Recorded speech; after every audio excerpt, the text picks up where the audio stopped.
We look at the pictures. We hear their voices, but we do not understand them.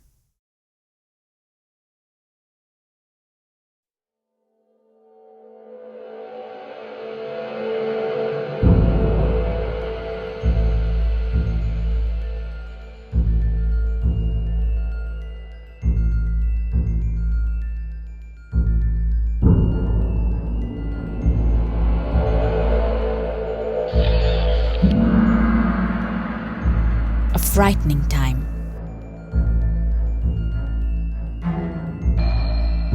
Repulsive. Our products are simply stronger and safer. And hard to understand. They had all the necessary evidence, but were still unable to draw the right conclusions. Nobody could identify the inevitable destruction of their world. But still, the people of that time seem fully rational to us. How was this possible?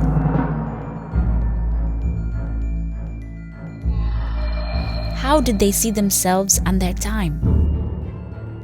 How is our world different from theirs?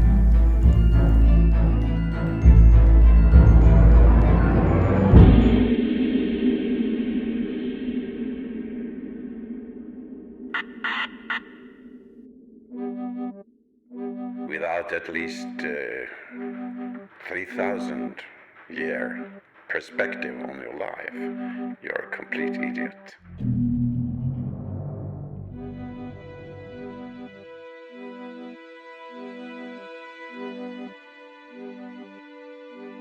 In our relational society, no one can own anyone else's work, or even their own work, as their own subject is dependent on all the others, and can therefore not exist outside of this relationship.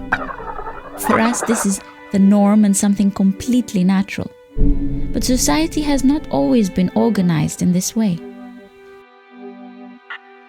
We must always study the past.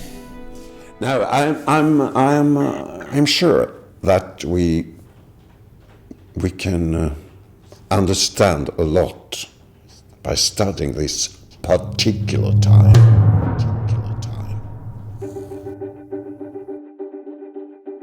What was the point that they found out this is not working anymore and they have to change?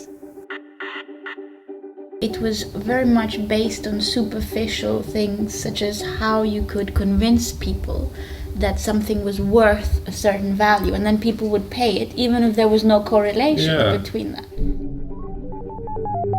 The system was the strongest in cities, which instead of bringing people together, it was more segregated them or isolated them in classes and neighborhoods. Today, looking back, it's really difficult to understand how life was organized back then.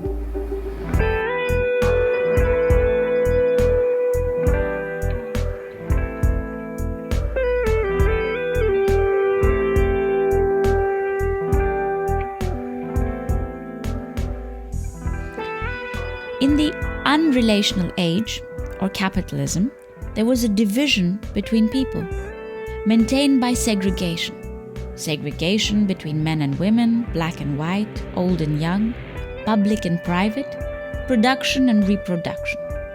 Production was based on this division of people, places, and practices. The lonely individual was emphasized, and his relation to others was described as competition instead of collaboration. It was mostly a man. Today, our extended social network is our life basis, and it is difficult to think of a life without this community. We say, I am we. We believe there is no sustainability outside of this group. Without our relations to others, we wouldn't be able to survive. There would be no houses, no food, no language, no culture. In the capitalistic system, competition was not only a child's game and something you learn not to do when you become older, but was seen as an essential way of organizing society. And that's what's called the market mechanism. The basic idea was to divide people's needs from the wider contexts and to do the same with the supply of things.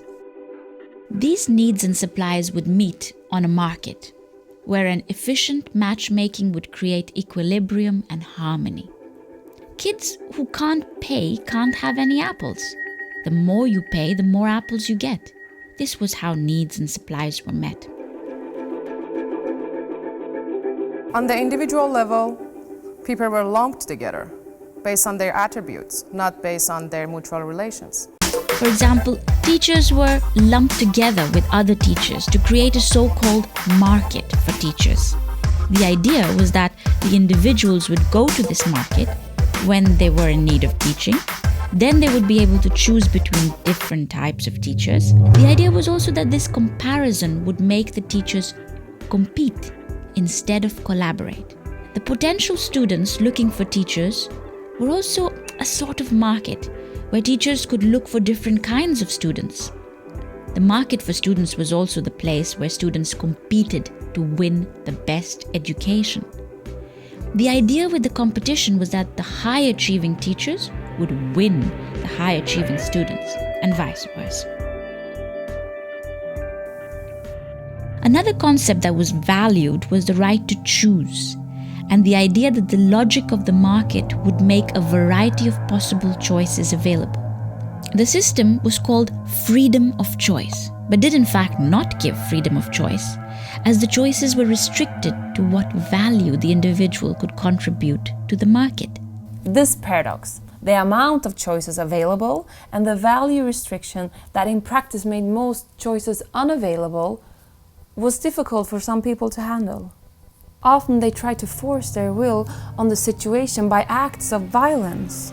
Thus the market needed armed forces to be protected from those that didn't have the means to participate. It was all about division those days. They believed that division and alienation was something good. They worshipped alienation. I don't think that worship And the main character in the movies was a lonely man with poor or no contact with his network. This must sound strange. This is why we must take it in its historical context. For this was a time when communications were not developed, when economics didn't count with time, as if there were no children or elders, and resources were seen to be unlimited. Of course, this is also why the system finally collapsed.